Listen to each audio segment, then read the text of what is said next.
TV. Bonjour chers abonnés de Prince TV, bienvenue sur le journal d'information de ma chaîne. Aujourd'hui on commence avec une jeune rappeuse panafricaniste que j'ai eu l'occasion de rencontrer dans Paris et je peux vous assurer, elle est sauvagement talentueuse, elle est brutalement talentueuse, elle est toxiquement talentueuse. Déjà retenez son nom, elle s'appelle MBK Doe. Je répète, MBK Doe. Et dans quelques secondes, vous allez comprendre pourquoi je suis rempli d'émotions quand je parle d'elle. Vous allez comprendre pourquoi je dis qu'elle est agressivement talentueuse. Et puis de présentation, je l'ai introduit comme étant une artiste panafricaniste sans vraiment vous donner une origine claire. C'est parce que dans ces textes, on sent l'amour pour l'Afrique, on sent l'engagement pour l'Afrique, on sent la volonté de voir l'Afrique s'améliorer. J'ai envie de dire qu'elle ne rappe pas pour elle-même, elle rappe pour la jeunesse africaine, elle rappe pour l'évolution de l'Afrique en général. Elle ne fait pas le rap comme tout le monde, elle fait du rap additionnel. Son rap est basé sur des instrumentaux venant de l'Afrique profonde, apportant un nouveau style de musique et retenez bien son nom une fois de plus. Peut-être que dans peu de temps, ça sera un nouveau style de rap, le rap additionnel de MBK Doe.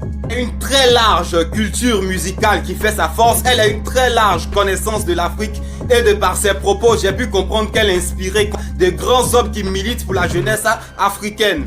Donc impactée de tous ces grands hommes, de tous ces grands panafricanistes, qu'elle a décidé elle aussi d'orienter son rap vers l'Afrique. Elle a décidé de rapper pour un avenir meilleur pour l'Afrique. Elle a décidé de rapper pour un avenir meilleur pour les jeunesses africaines. Trêve de bavardage, comme je vous l'ai dit, je l'ai rencontrée dans Paris et voyez par vous-même de quoi elle est capable.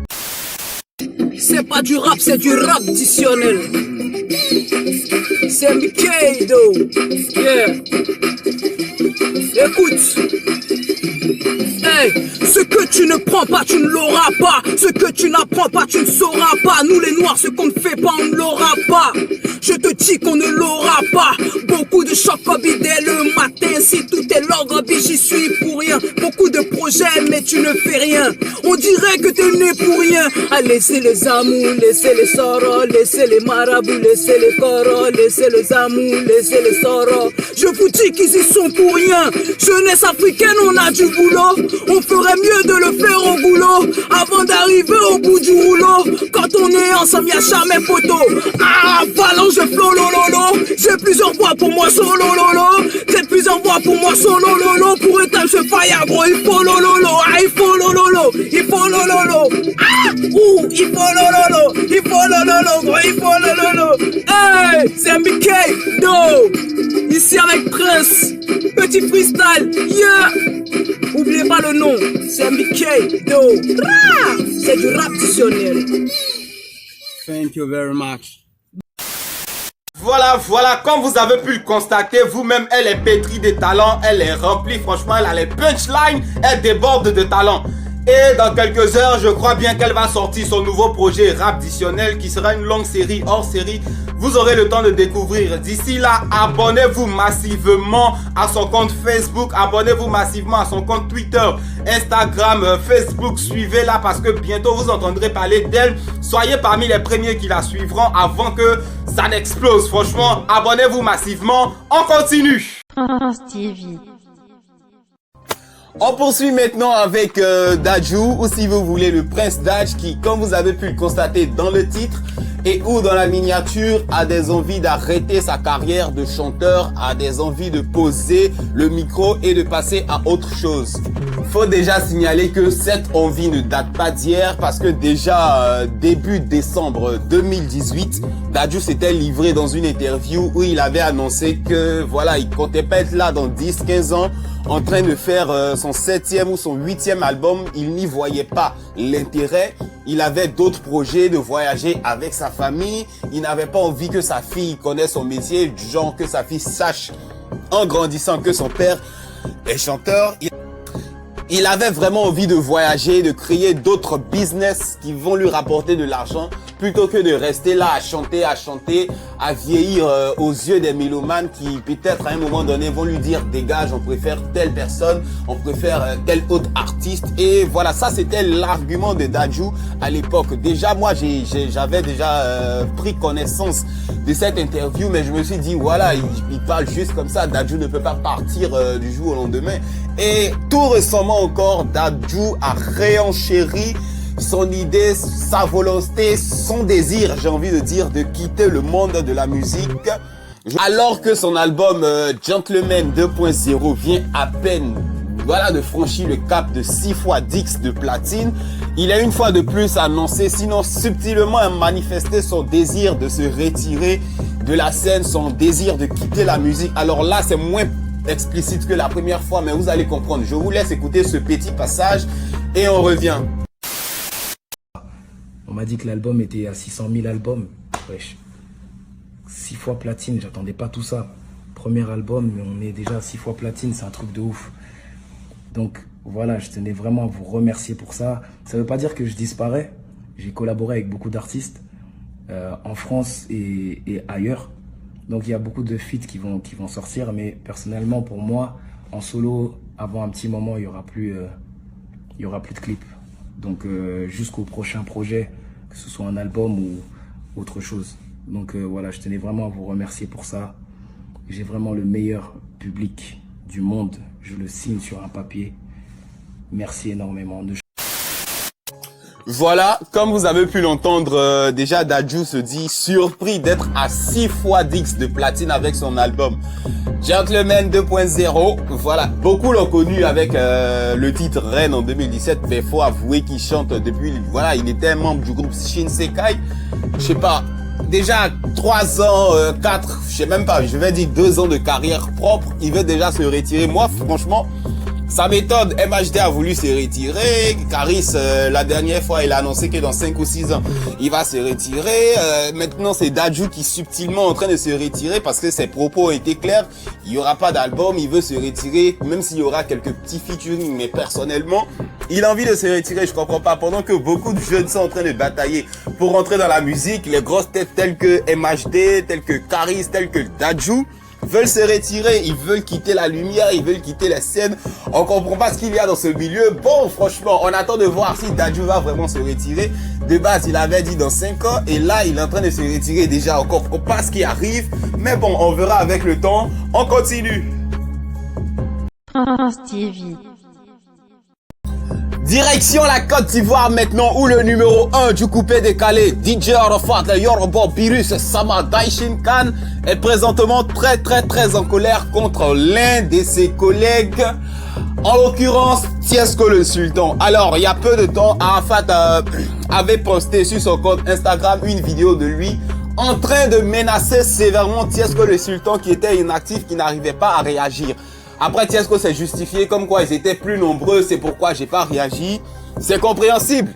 Après, il faut souligner que cette vidéo date du 16 septembre 2018. Et voilà, même si c'est maintenant qu'Arafat a posté cette vidéo, beaucoup n'ont pas été à même de décrypter le message. Beaucoup n'ont pas été à même de savoir que c'est un truc du passé. Ils ont présenté l'information comme si c'était un truc de maintenant, comme si, parce que voilà, moi perso, j'ai pas sauté dessus parce que les deux artistes, on les a vus à la Ferrari ensemble, étaient dans une, j'ai envie de dire, une tentative de réconciliation. Ils se sont réconciliés et après, on comprend pas encore pourquoi Arafat met ça, mais bon, on comprend parce que Tiesco attaque, Arafat aussi doit répliquer pour lui dire petit, j'ai pas montré ça, montrer que tu as oublié. Pour gâter complètement les choses, Tiesco le Sultan a posté très récemment une photo de la femme d'Arafat, une photo de la mère, de la dernière fille d'Arafat, et il met voilà en légende mon ex, comme quoi voilà, j'ai fini avec toi, tu viens prendre les restes, un truc comme ça. Et ça a poussé DJ Arafat à réagir pour lui dire petit, la prochaine fois que toi et moi on s'est croisés, tu vas regretter ce post amèrement. Arafat dit à Tiesco sur son propre compte Instagram, hein, tu vas regretter ce post amèrement, ce post Instagram que tu viens de faire pour essayer de rabaisser ma femme, pour essayer de rabaisser ma petite famille. Tu vas le regretter. Alors évidemment, Tiesco n'a pas fermé sa bouche. C'est sur Instagram, il a répondu quand tu faisais ça à Serge Beno. tu dénigrais la femme de Serge Beno, tu dénigrais la famille de Serge Beno. Bon, quelque part, il a raison, Arafat faisait ça à Beno, mais est-ce que ça Tiesko le sultan de venir régler les vieux soucis de Beno et d'Arafat? En tout cas, Arafat a été clair, le jour qu'ils croisent Tiesko le sultan, ils vont s'expliquer. Bon, après aussi, ils ont leur petite histoire d'octogone à la Caris et Booba. Bon, ça, c'est un peu ridicule de vouloir imiter, mais les deux, là, je sens que vers la fin, ça sera plus du buzz, ça sera plus du clash. Ils vont arriver au même. Bon, faudra assumer à un moment donné. On continue. Stevie. On poursuit maintenant avec le chanteur nigérian Davido qui, il y a quelques semaines, a rempli une salle énormissime à Londres, qui a rempli une salle énormissime en Angleterre. Normalement, après ce genre de performance, on a envie de s'asseoir, de respirer un peu, d'aller sur une belle plage, de changer un peu d'air, de se reposer. Mais non, non, non, c'est mal connaître Davido parce que déjà, il est en studio avec Dadju. Il y a un featuring qui arrive avec Dadju. Je sais pas ce que ça peut donner. Imaginez un peu les voix, imaginez un peu le style de musique. Davido du Nigeria, Dadju, Congo, France mélangé. Imaginez un peu ce que ça peut donner. En plus de ça, je crois que j'ai vu sur une page de Fally Ipupa, une sous-page de Fally, où il mettait, voilà, Fally Ipupa et Davido en, je sais pas, en laboratoire. Bon, normalement, quand on est en laboratoire, c'est pour fabriquer un nouveau produit, c'est pour faire des recherches. Mais quand deux musiciens de renom sont en laboratoire, Davido et Fally Ipupa, je me dis qu'il y a un nouveau son qui arrive. Hop, c'est deux gros noms de la musique. Rien, déjà, moi, ça me fait penser à un album parce que je me dis, c'est pas des featuring simples comme ça. C'est pas des singles simples que Davido est en train de faire. Peut-être qu'il y a un album derrière. Davido featuring Dadju, Davido featuring Fally Ipupa. On attend de voir ce que ça va donner dans peu de temps. On continue. Stevie. On termine ce journal maintenant avec une grosse note qui va faire plaisir aux fans du buzz, aux fans du rap français, aux fans de combat, j'ai envie de dire en général. Caris vient enfin de signer officiellement le contrat du combat qui devra l'opposer à Booba avec, d'après c'est dit, toutes les conditions. La partie même qui me fait rire, c'est quand il dit à Booba, tu vas voir ce que je vais te faire, franchement quoi.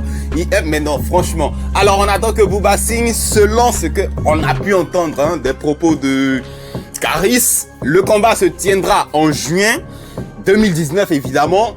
En Tunisie, voilà, un pays du Maghreb en Tunisie, et c'est clair, contrat en béton, Caris le dit dans la cage, tu vas voir ce que je vais te faire. Moi, c'est le tu vas voir ce que je vais te faire qui me fait le plus rire. Alors, de base, moi, je pensais que c'était un buzz parce que après l'épisode d'Orly, voilà, la cote de popularité, sinon la notoriété des deux artistes avait un peu, voilà, ça avait un peu évolué, mais bon, tout ça, c'est les effets du buzz. Et quand ils ont commencé cette histoire de on va se battre, on va se taper dessus, octogone, tout le monde s'est mis dessus, les personnes âgées, tout le monde en parlait. Mais là, on dirait le buzz est en train de les dépasser. S'ils sont en train de signer des contrats, ils vont aller se taper pour de vrai dans la cage, fermée, sans règles. On attend de voir ce que ça va donner. Caris est chaud, Booba est chaud. Bon, après, je viens de voir un truc sur une chaîne de renommée qui dit il se pourrait que le combat soit fermé au public. Bah, si c'est fermé au public, c'est que c'est du fake, c'est que nous, on verra pas ce qui va se passer, c'est que, mais pour nous montrer que c'est pas du buzz, faut que ce soit ouvert au public, faut qu'on voit Booba en train de taper Caris, faut qu'on voit Caris en train de taper Booba et qu'à la fin, on soit tous témoins de qui a gagné, qui a perdu, parce que nous tous, on aime ça, on veut voir l'octogone, on veut voir ce buzz, on veut voir ce combat, voilà. Alors, c'est terminé pour ce journal, merci pour ceux qui nous ont suivis jusqu'à la fin. Ça a été un réel plaisir pour moi de partager ces informations avec vous. À bientôt sur notre chaîne pour une nouvelle édition. Au revoir.